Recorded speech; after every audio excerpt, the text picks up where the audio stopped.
Good afternoon, everyone. It's Tuesday, July 12th, and it's time for Lunchtime Chat with Sandy. Today's topic is communication challenges and Parkinson's, and as a result of that, this won't come as any surprise to those of you who know me, and for those of you who have never even met me, trust me when I say I love to talk. So communications, coping strategies, etc., are one of my favorite topics to talk about, simply because I love to talk. One of the first things that I learned about Parkinson's early on in my nursing career is that it can affect one's ability to communicate, exchange ideas, and share information. It is such a fundamental part of who I am that I decided long ago that if I was ever diagnosed with Parkinson's, or any condition that might affect my ability to be me, that I would seek help right away and find coping strategies that would allow me to say what I want to say and to live my life my way. So as you can see, today's topic is a very important one to me, and I'm sure to you as well. And over the course of the next couple of minutes or within the next hour, I'm hoping that I would be able to communicate with you effectively. So by the end of today's chat, I would like you to do something, but at the end of today's chat, I would also like you to do something, not for me, but for you. Keep track of everything you do all day, preferably for a few days, that requires you to communicate with someone about something, anything. It doesn't have to be a profound communication. It can be communicated about what you'd like to have for dinner, what TV program you want to watch, etc. But every time you communicate with someone about something, make a note and see how much you depend on your ability to communicate all day, every day. I think you may be surprised. And then think, and what if I couldn't? What if I had to rely on others to communicate for me? Then what? Communication. The ability to communicate clearly is critical to maintaining existing relationships as well as forging new ones. In fact, communication is the largest single factor in terms of what kinds of relationships we will have with others, and is the basis of everything that happens to us in the world.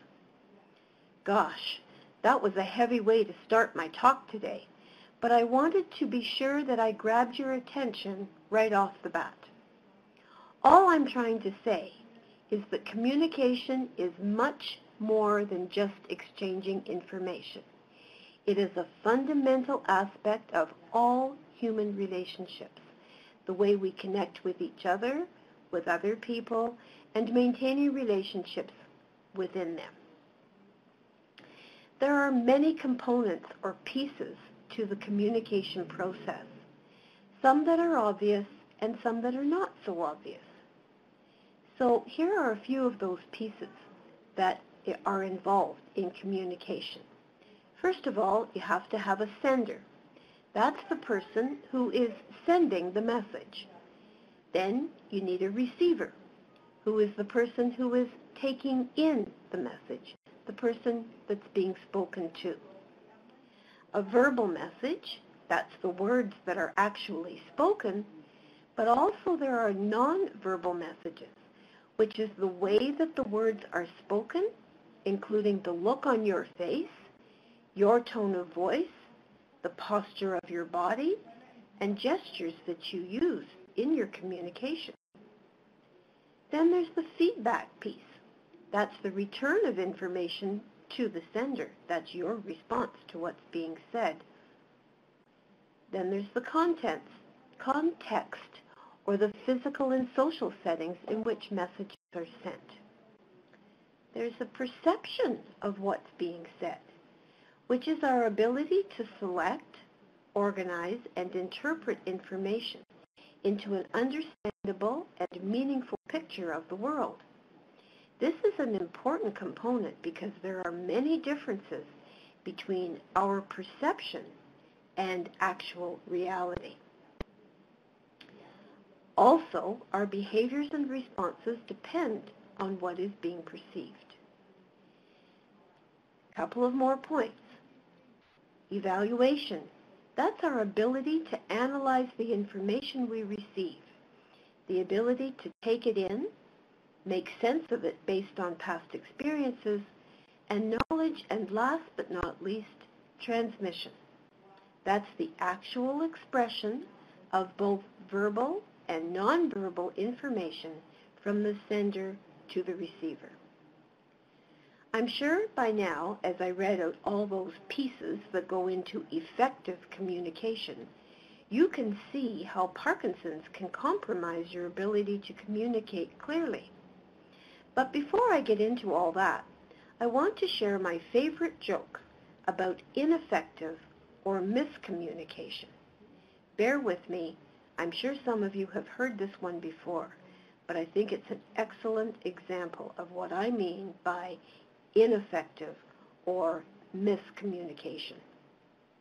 Here goes. Helen and George were sitting on their front porch. Helen was sitting in the swing doing her needlework, while George sat nearby in a chair whittling. It was a beautiful summer day, and they were just enjoying the weather and each other's company. Then Helen put down her needles in her lap. She turned to George and she said, "George, whatever did happen to our sexual relations? I really miss them." George looked at her, scratched his head, thought for a while, and said, "You know, dear, I honestly don't know. Did we even get a Christmas card from them last year?" This story illustrates how communication can break down due to barriers, such as loss of hearing, which of course is very common as part of the aging process. So now add having Parkinson's to the mix, and it's no wonder that communication challenges change everything. I'm hoping by now that you will understand why I chose the topic of communication for this month's chat. One of the favorite parts of my job is that every single day I get to speak with some of the most fascinating people. You. Some of you I have had the pleasure of chatting with in person, whether at a support group meeting or one of our education sessions. Some of you have only seen me at a podium or on one of the recordings of our conferences online. And some of you may only be hearing me for the first time today. One of the hardest parts of my job, however, is that I am usually limited in my conversations. This is not because I have a time limit. I will take all the time you need to get the information that I can give you, but because most of my conversations with people every day are over the phone. This can be somewhat limiting for me. This is because I don't have certain cues and clues that make up ways we might communicate face-to-face. There is a misquoted study by a gentleman by the name of Albert Mehrabian that seemed to suggest that only 7% of what was communicated had to do with actual words, and the rest made up body language and tone. While those statistics are not exactly true, things like tone of voice, body language, etc., do help communicate the meaning of words in the context that they are used. The congruency, which means whether the verbal and nonverbal communication matches, and the clusters of nonverbal communication. So, what does all that mean? Well, try and picture this. We meet at a party. You say, "How are you?" And I smile and say, "I'm fine, thanks. How are you?" Well, you know I'm happy to see you. Now picture that we're at a party and someone isn't watching where they're going and spills a whole glass of red wine all over my new dress and then says, "How are you?" I might grit my teeth and smile and say, "I'm fine, thanks." I'm sure that a few husbands listening today have heard their wives say, "I'm fine," and they know darn well that even if their wives are smiling, that the tone is not congruent with the words. A cluster of nonverbal behavior has also to do with frequency. For example, if someone at our imaginary party is talking to us with their arms folded across their chest, we might think them as being standoffish, but it might be that they actually has to do with them being physically cold if they talk to everyone at the party the same way in particular. Many of these cues and clues are taken away on the phone, which is what can make a conversation more difficult. Similarly, Parkinson's disease can slowly take away these different cues and clues as well. Facial expressions, tone of voice, and even casual movements of the body that we all use can be misinterpreted and lead to breakdowns in communication. These cues are important. They're very important. If any of you use a lot of email or text messaging, you know that it can be easy enough to misinterpret words. But adding a smiley face can be a cue that you're just joking. Putting X's and O's after your signature can show love and affection. And the use of terms in a text like LOL or adding emoticons is an increasingly common way for us to communicate these days in particular. Vocabulary is only one way we communicate. For example, if you're in a strange country, a person may not be able to tell you why, but you can certainly tell because they get it across if they're a happy person, if they're sad, or if they're angry, without actually even speaking a word. Just as Parkinson's affects the muscles needed for movement, it can also affect the muscles needed for communication. Like with all things Parkinson's, not everyone will get the same symptoms or severity of symptoms. However, research tells us that 90% of people living with Parkinson's complain at some point of some sort of speech problems, as well as problems with nonverbal communication.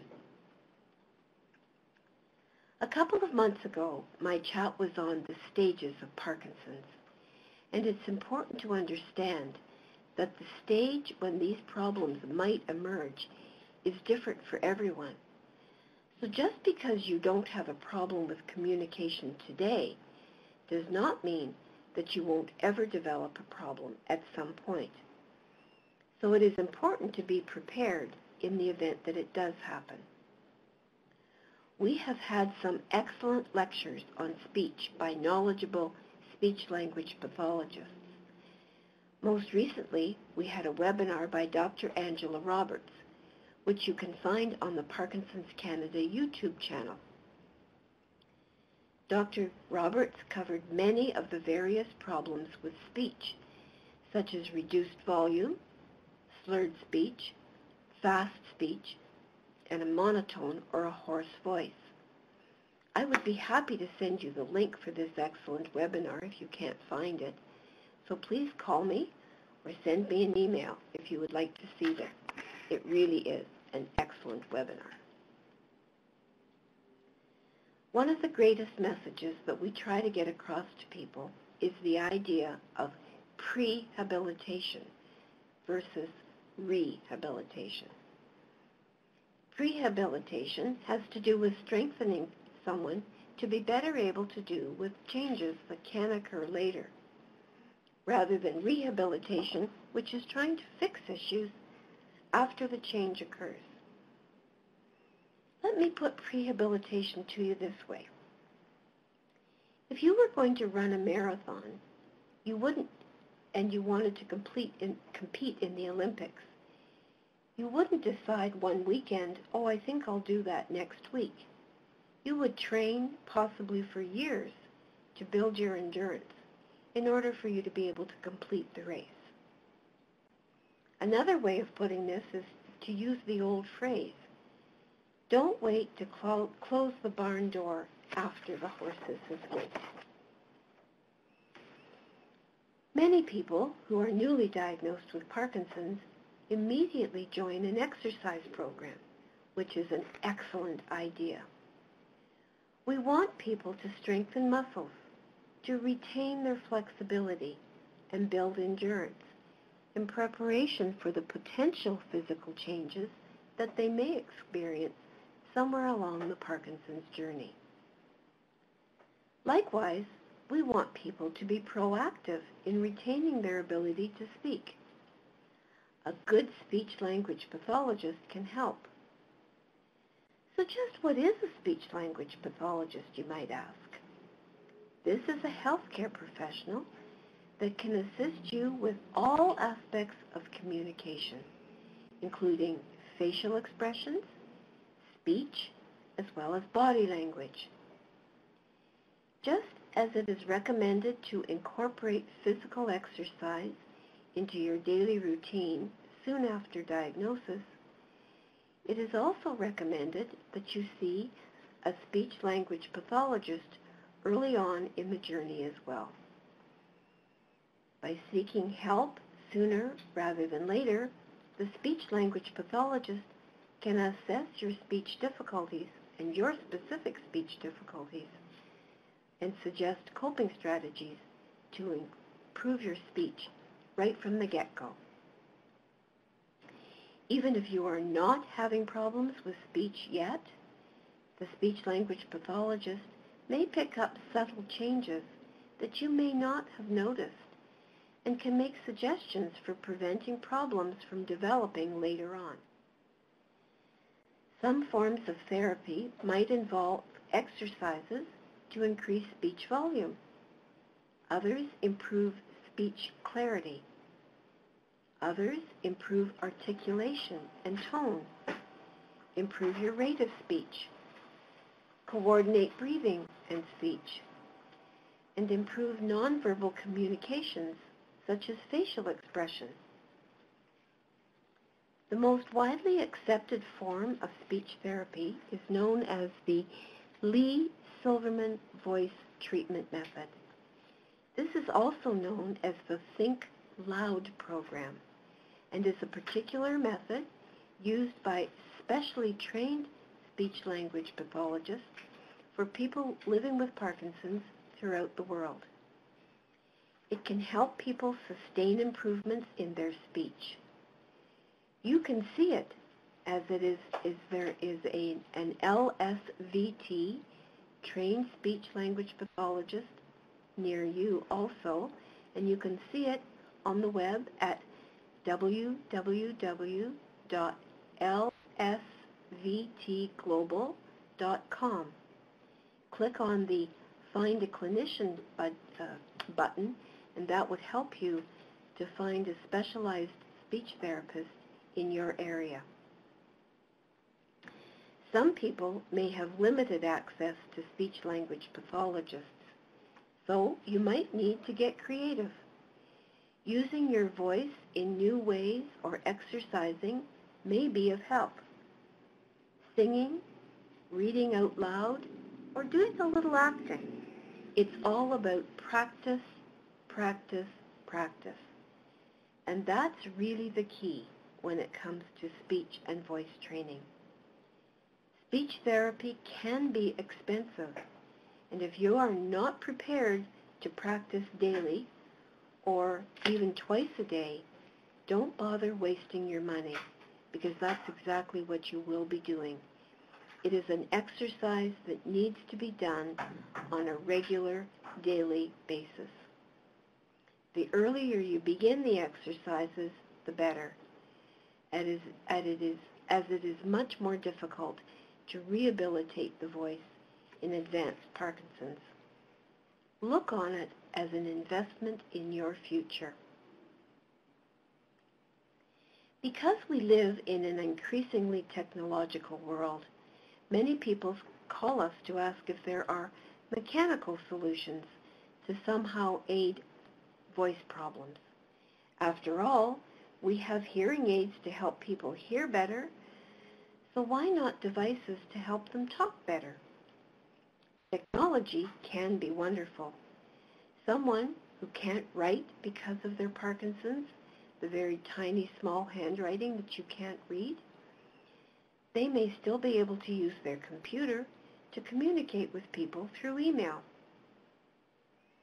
Some people call us saying that they're having difficulties with using their computers because of their tremors. Well, there are actual key guards that you can put right over your keyboard, which means that you have to purposely stick your finger through a hole in the key guard to prevent accidentally hitting more keys. A computer mouse can be slowed down as well to compensate for dyskinesia, those involuntary movements. These are inexpensive tricks to let you keep using existing equipment. While electronics may be great to let you keep communicating in this fashion, technology right now can only go so far in aiding your voice.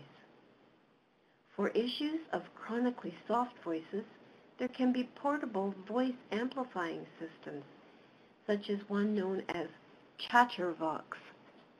These are often used by lecturers in classrooms and are basically a portable microphone and a speaker unit that project voice volume. Telephones are also a common complaint.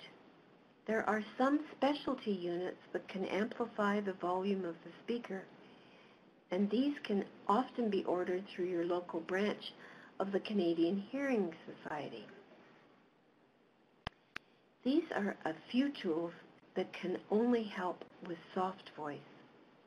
If there are other speech issues, such as slurring of words or halting or festination of speech, that's the most, when you have very rapid, almost stammering or stuttering speech, which some people have, be aware that those problems get amplified, so it is not an option. When someone's voice is completely too soft, speech is too unintelligible, and writing is too small, there is something that we have that's called augmentative and alternative communication systems. These are systems where there are tools that either supplement or actually replace a person's speech. I realize that this can be an uncomfortable topic to discuss for some people, but the comparison is like that of any mobility device.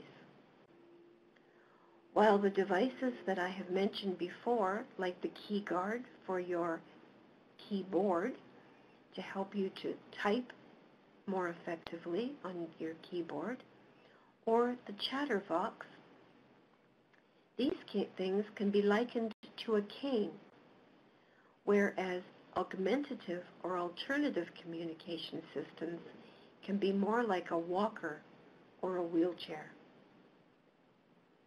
Some people feel that the use of a wheelchair means that they will be completely dependent on someone else, when the concept is really more to help you still participate in life to the best of your ability. Similarly, having an augmentative or alternative communication system means that people will still be able to have some sort of input into conversations. You may feel self-conscious in using them to begin with, but keep in mind they do allow you to continue to stay in the conversation.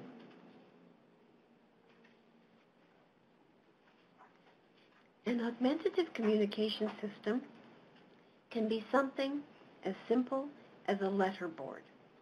A letterboard is really just the alphabet in large font on one page, allowing the user to spell out a word that people may be having difficulty understanding.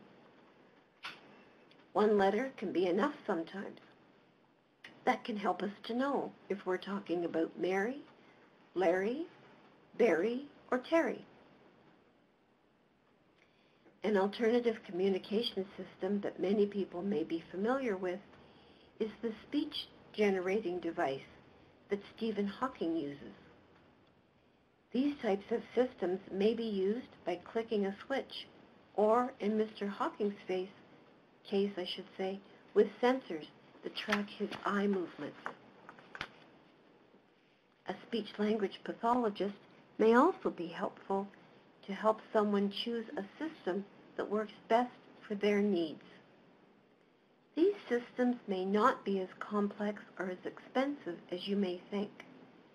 Believe it or not, there are different apps for smartphones and tablets that you can get from your app store for searching by AAC. Although speech therapy, like physiotherapy, has a role in treatment, optimizing your medications is usually the first step to improve your speaking voice, just as it does in your mobility exercises. Speaking involves muscle movement, just like walking does, so it makes sense that your medication plays a big role here. When you speak, you are using your lips, your tongue, the palate to form the words as well as the sounds.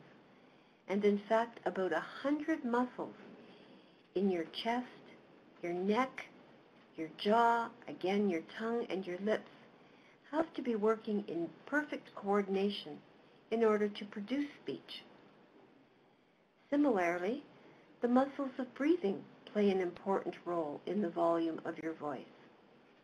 These muscles of articulation and breathing may be compromised by slowness, stiffness, and tremor, similarly to the muscles of your limbs. Thus, ensuring that you're taking adequate doses of medication to improve your walking and tremor also applies to your speech. Please be aware that the feedback you may be getting from your family and friends they're only trying to help. Don't blame the fact that they can't hear you on the fact that they need hearing aids. If your loved ones are continually asking you to stop mumbling, take heed.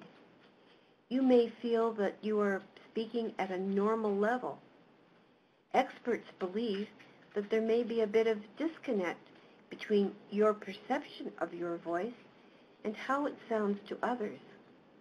This may be, in fact, due to the amount of energy and effort that you have to expend in order to be heard.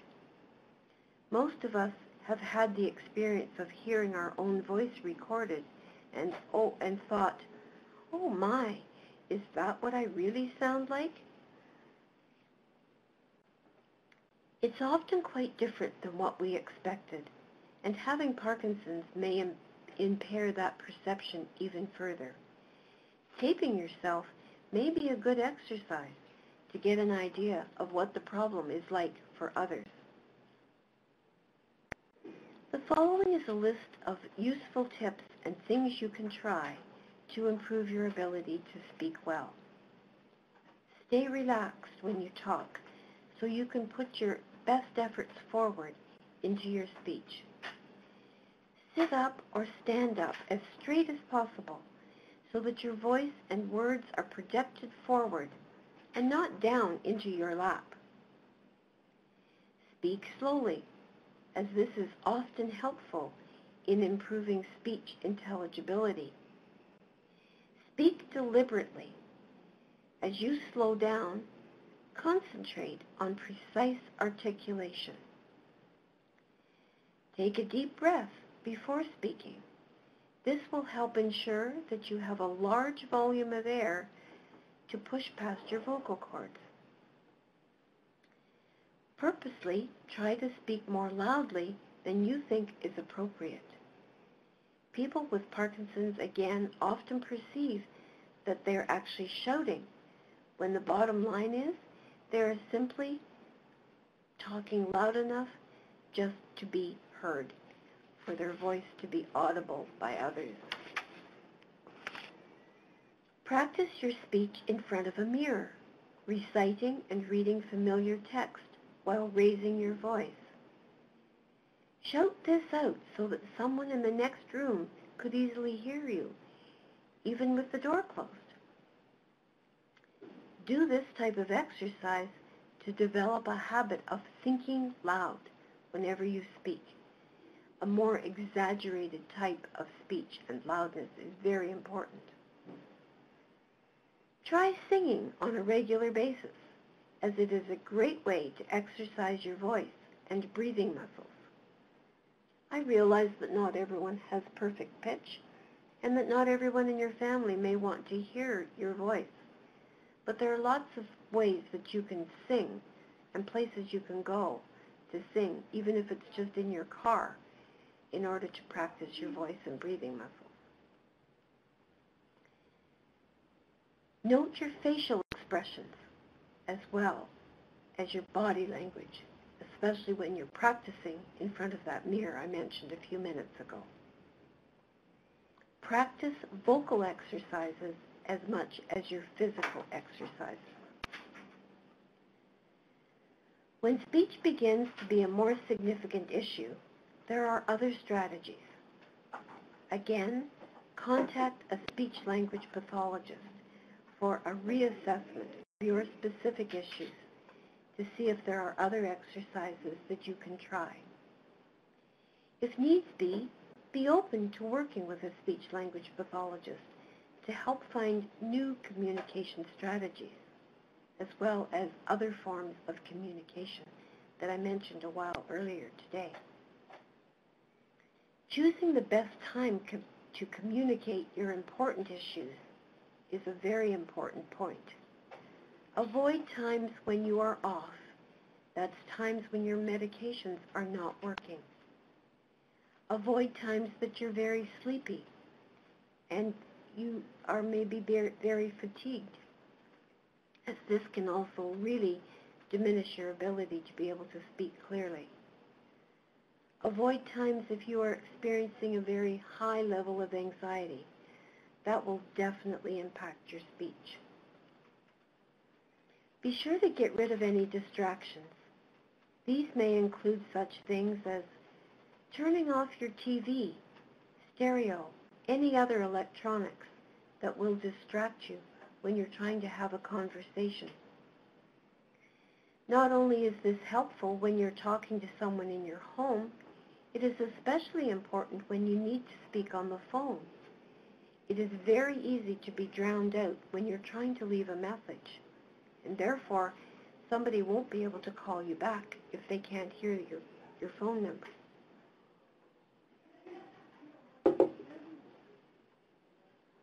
Don't try to do other things when you want to talk, so you can focus on your listening and your talking.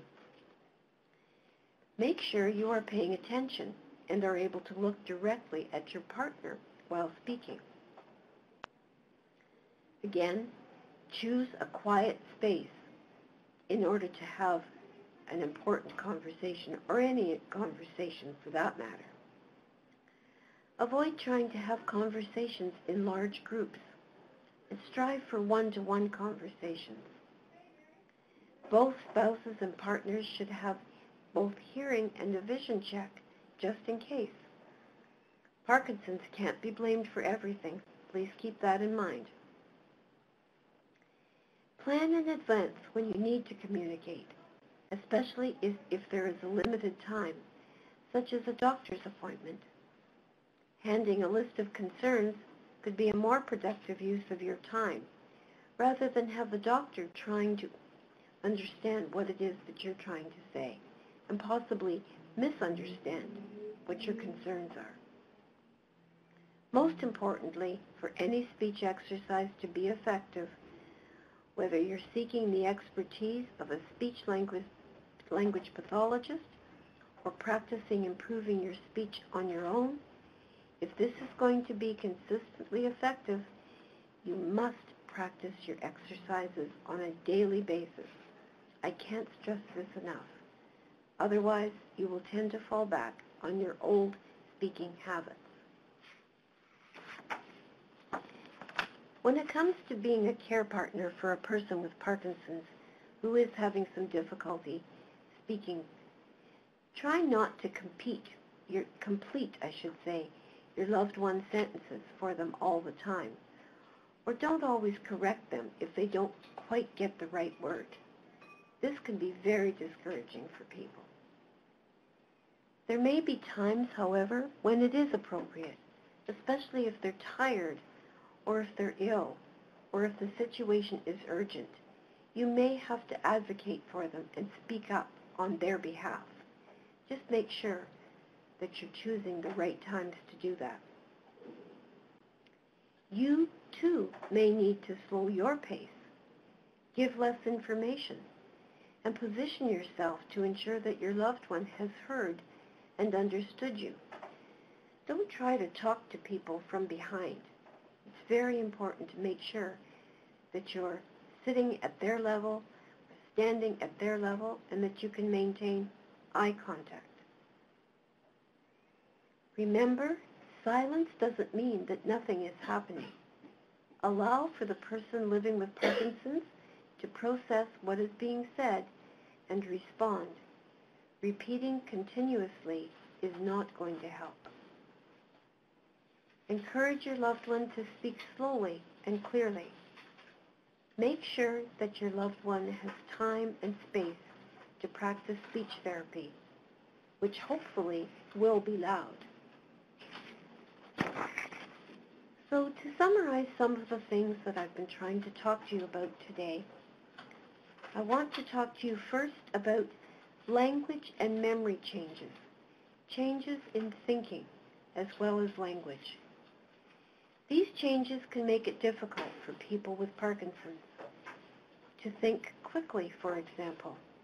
Sometimes it takes them a long time to process what's being said and then try to formulate the response. People with Parkinson's have difficulty managing multiple tasks at the same time. They may have problems finding words, or they may have difficulty understanding complex sentences. All of these things make it difficult for the individual to follow a conversation, especially a complex conversation. People with Parkinson's have often told me, I know what I want to say, I just can't find the right words. It also takes time for people with Parkinson's to formulate ideas. As I've said a few minutes ago, process what is being said. So you can imagine that in a fast-moving group discussion, others may not wait for you to join the conversation. You may find yourself getting left out. If you're willing to make your family and friends aware of your challenges, you may find that they are more than willing to do their best to include you, keep you part of the conversation. This is a big ask, I know that, and you may be too embarrassed to do this. But the alternative of becoming isolated is not a very appealing one either. Secondly, sometimes people with Parkinson's can have difficulty recognizing words, as well as facial expressions that convey emotions that go with those words. Coupled with that, if the person with Parkinson's has a mask-like face or a flat or monotone voice and slowed responses, others may think you're not able to understand what they're communicating to you. Your stiffness and slowness may make it difficult to demonstrate body language. So altogether, if a person tells you a joke, for example, you may be killing yourself laughing on the inside, but you may have no way of letting them know that you really enjoyed the joke and that you completely understood it. I can't emphasize enough the very high percentage. I know I've said this before, but it bears repeating. 90% of people living with Parkinson's will experience changes in their voices and the ability to make sounds at some stage in their lives. Voices become very quiet. They also could become hoarse. Speech may become garbled and difficult to understand. Sometimes it sounds like people's mouths are full of cotton wool. There has been a lot of research into why this happens, and the result is that these symptoms are due to changes in the brain that actually interfere with the person with Parkinson's ability to determine how loud their voice should be, as well as the amount of energy and effort that is required to produce clear speech. Also, some individuals speak very slowly. Others speed up so much that the words all clump together, or they may develop a stutter. Another challenge is walking and talking. This challenge certainly rings a bell for me, because my family and friends always say, Sandy can't walk and chew gum at the same time. In other words, I don't multitask well, and I need to focus on doing one thing at a time. So while this is my norm, some people with Parkinson's may also find it difficult to communicate effectively while they're walking or doing other tasks that require their concentration. Concentrate on one thing at a time. Conversations may become disjointed, and folks may lose their train of thought more easily if they're trying to do more than one thing at a time. The reverse may also be true. People with Parkinson's may change their walking pattern and even have problems maintaining their balance if they're trying to talk while they're walking, which is a very dangerous thing to do. I think I've already gone over several tips today, but a quick review of some of the strategies you can consider when trying to communicate. The communication starts to become a problem, and I said starts. Remember, prehabilitation, not rehabilitation. Contact a speech-language pathologist sooner rather than later. This is a great approach for being proactive in your treatment planning. And if you work at it every day, you do your vocal exercises every day, and twice a day if possible, you will be able to be a part of your treatment and management team, rather than not being able to be heard or understood, which runs the risk of having others make decisions for you. Choose the best time to communicate. Off times when your medication isn't working, if you're sleepy during the day, or if you have times when you're very anxious. None of these are conducive to effective communication. Get rid of those distractions. Turn off the TV or the stereo in the background so you can focus on both listening and talking. Make sure you are paying attention. Again, have important conversations when you're able to look directly at each other for the entire conversations. Slow down your pace. Don't forget those hearing and vision checkups for both of you. After all, you care partners listening today, you may have a hearing problem that you're not aware of. Maybe the person with Parkinson's is actually speaking loud enough. You may be the issue. It's not all about Parkinson's. Don't forget that. So I think I've covered pretty well everything that I wanted to get across to you today as far as that's concerned. I have had a question.